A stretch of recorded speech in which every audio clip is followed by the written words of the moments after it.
నా గొర్రెలు నా స్వరమును వినును, నేను వానిని ఎరుగుదును, అవి నన్ను వెంబడించును.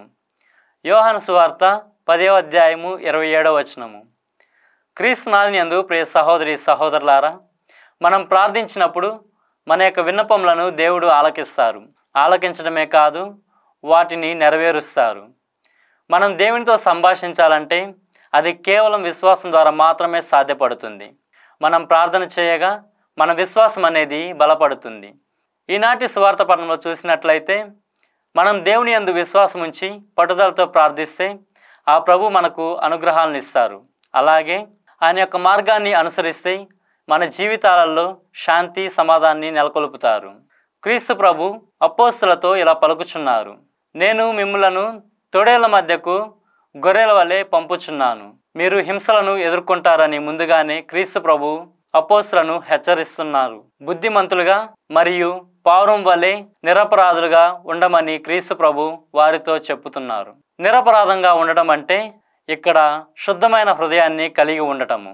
అలాగే క్రీస్తు ప్రభు ఎవరైతే చివరి వరకు జాగరూకులై ఉంటారో వారు మాత్రమే రక్షింపబడతారు అని పలుకుచున్నారు. ఈ వాక్యం వినినప్పుడు మన మనసులకు ఎంతో ఆశ మరియు బలాన్ని చేకూరుస్తుంది. ఎందుకంటే కష్టకాలంలో మనం వాటిని వదిలిపెట్టి ధైర్యంగా ముందుకు సాగటానికి ఈ వాక్యం మనల్ని నడిపిస్తుంది. క్రీస్తు ప్రభువుకు సాక్షులుగా నిలవటం అనేది అంత సులువైన విషయం కాదు. ఎందుకంటే దానికి చాలా అంకిత భావం, దృఢమైన సంకల్పం కలిగి ఉండాలి. అలాగే విశ్వాసం మరియు ధైర్యం కలిగి ఉండాలి. ఆయన యొక్క ఆ ప్రేషిత కార్య ప్రయాణంలో మనకి ఎటువంటి బాధలు కష్టాలు రావు అని, మనకి ఎటువంటి హింసలను ఎదుర్కోము అని క్రీస్తు ప్రభు చెప్పడం లేదు.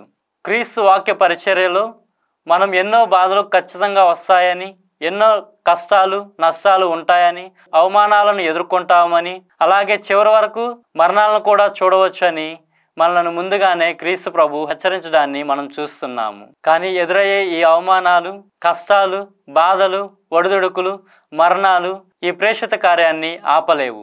ఎందుకంటే అది దైవ కార్యము.